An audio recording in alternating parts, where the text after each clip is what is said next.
Hello दोस्तों। तो कैसे हैं आप लोग। आज के इस वीडियो में हम बात करेंगे टीयूसी के वाइवा क्वेश्चन के बारे में। इस वीडियो में मैंने टॉप 20 क्वेश्चन इंसर्ट किया हूँ जो कि आपके वाइवा क्वेश्चन में पूछे जाने की बहुत ज़्यादा चांसेस है। तो बिना किसी देरी के हम स्टार्ट करते हैं, लेकिन उसके पहले अगर आपको ये वीडियो पसंद आए तो उसको लाइक कर दें और कमेंट करके ज़रूर बताएं। और सब्सक्राइब तो कर ही दिए होंगे आपने, नहीं किए तो सब्सक्राइब भी कर दें। बिना किसी देरी के हम बढ़ते हैं आगे।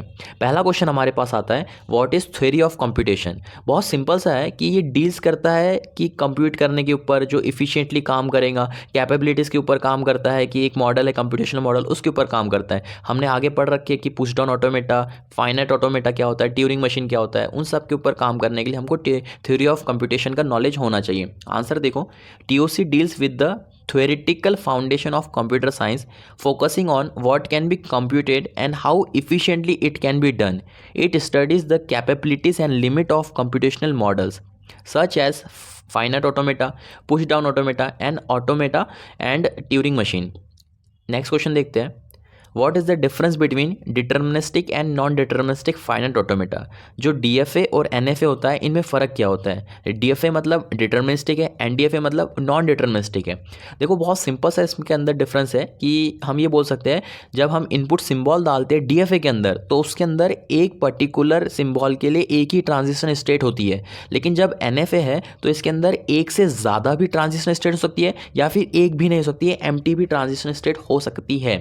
आंसर देखो, in deterministic finite automata DFA, for each state and input symbol there is exactly one transition, whereas in non-deterministic finite automata NFA there can be multiple transition or no transition at all for a given state and input symbol.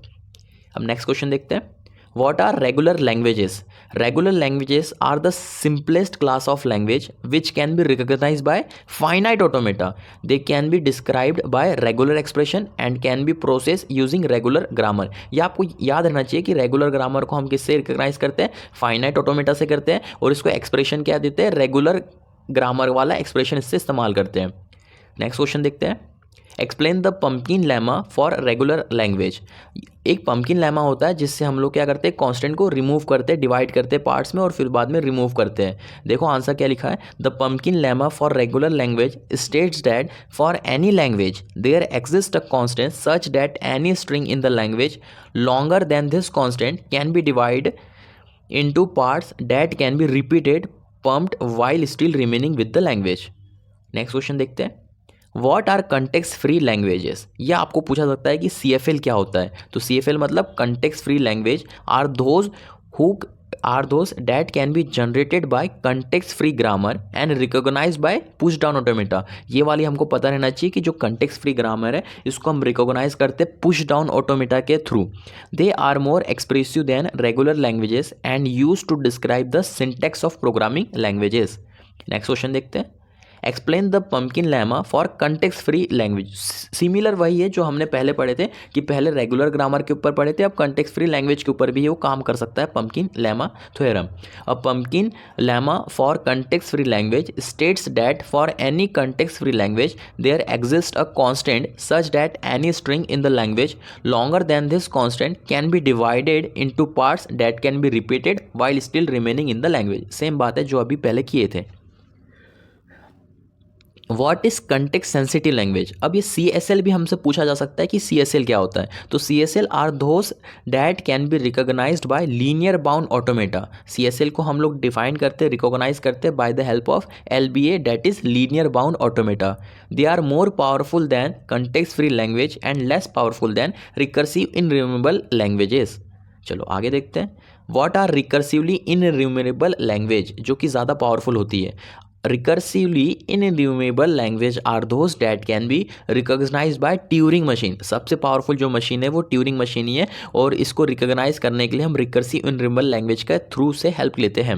और Turing machine may not halt for any inputs but it will always halt for string in the language. Simple बात है, आगे बढ़ते हैं। What is a DFA minimisation algorithm. अब हमारे पास DFA तो है, हम उसको मिनिमाइज कर सकते हैं, उसको मिनिमाइजेशन करने की जो प्रोसेस होती है उसको कहते हैं DFA minimisation algorithm. DFA minimisation is a process of reducing the number of state, कि हम इसमें नंबर ऑफ स्टेट कम कर रहे हैं in a deterministic finite automata while preserving the language it's recognised. जो लैंग्वेज पहले थी, जो काम पहले करता था वो काम अभी भी कर रहा है, लेकिन हमने क्या किया, नंबर ऑफ स्टेट को अभी कम कर दिए। One common algorithm is the partition refinement method, ये भी आपको शायद पता होना चाहिए। Explain the concept of grammar in TOC. Grammar का क्या काम होता है टीओसी में। तो ग्रामर क्या है, एक प्रोडक्शन रूल है। अगर हमसे कोई पूछता है ना ग्रामर क्या है, तो उसको बताओ कि सेट ऑफ प्रोडक्शन रूल है। A grammar is a set of production rule that defines the syntactic structure of a language. In TOC grammar are classified into types, that is grammar के ऊपर particular एक chapter ही है, जैसे उसके अंदर हम पढ़ते हैं regular grammar, context free grammar, context sensitive grammar and unrestricted grammar. इनके एक एक लेवल होते हैं, लेवल 1, लेवल 2, लेवल 3, उस हिसाब से यहाँ पे लिखा भी गया है। नेक्स्ट क्वेश्चन देखते हैं। What is the difference between regular grammar and a context free grammar. क्या डिफरेंस होता है एक रेगुलर ग्रामर के बीच में और कंटेक्स्ट फ्री ग्रामर के बीच में। एक a regular grammar generate regular language and can be recognised by finite automata. ये हमको पता होना चाहिए कि रेगुलर ग्रामर को हम रिकॉग्नाइज कर रहे हैं फाइनाइट ऑटोमेटा के थ्रू, और जो कंटेक्स्ट फ्री जो ग्रामर है इसको हम रिकॉग्नाइज कर रहे हैं पीडीए के थ्रू, that is push down automata. आगे देखो क्या लिखा है, a context free grammar generate context free language which are more powerful and can be recognised by push down automata. What are closure property of regular language. ये question भी अच्छा generalise question है कि क्लोजर प्रॉपर्टी क्या होती है इन TOC for regular languages. ये अगर हम देखें तो उसके अंदर आपको यूनियन करना होगा, इंटरसेक्शन करना होगा। ये वही वाला यूनियन है जो हमने 11th क्लास में पढ़े थे कि दो सेट है उसको यूनियन करना है, तो यहाँ पे भी वही काम कर रहे हैं, इंटरसेक्शन कर रहे हैं, डिफरेंस कर रहे हैं, कनकैटिनेशन कर रहे हैं, जोड़ रहे हैं, एंड क्लीन स्टार। ये क्लीन स्टार बहुत ज़्यादा इंपॉर्टेंट है, अगर आप पढ़ रहे हैं तो आपको क्लीन स्टार के बारे में कुछ नॉलेज होगा, क्लीन स्टार क्या होता है। This means that applying this operation or regular languages result in a regular language. Next question देखते हैं। What is a Turing machine. ये क्वेश्चन बहुत इंपॉर्टेंट बन सकता है क्योंकि सबसे ज़्यादा पावरफुल जो मशीन है वो ट्यूरिंग मशीन ही है, लेकिन ये क्या है, एक थ्योरेटिकल मॉडल है। अगर हम बात करें कि ये क्या प्रैक्टिकल है, नहीं, एक थ्योरेटिकल। आगे देखते हैं हम लोग। और Turing machine is a theoretical model of computation that can be simulated any algorithm. It consist of an infinite tape, a tape head that move over the tape and a finite set of state. Turing machine can recognise recursively enumerable language. पहली बात तो ये याद रखो कि इसको recognise करते हैं अपन, रिकॉग्नाइज करते हैं हम लोग रिकर्सिवली इनन्यूमरेबल लैंग्वेज के थ्रू। चलो आगे देखते हैं।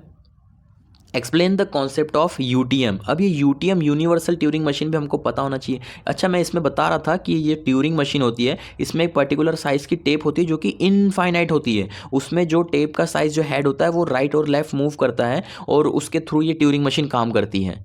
चलो आगे देखो, यूटीएम क्या होता है, universal Turing machine. A universal Turing machine that can be simulated any other Turing machine. It can takes the description of another Turing machine and an input for that machine as input and is simulated the computation that machine.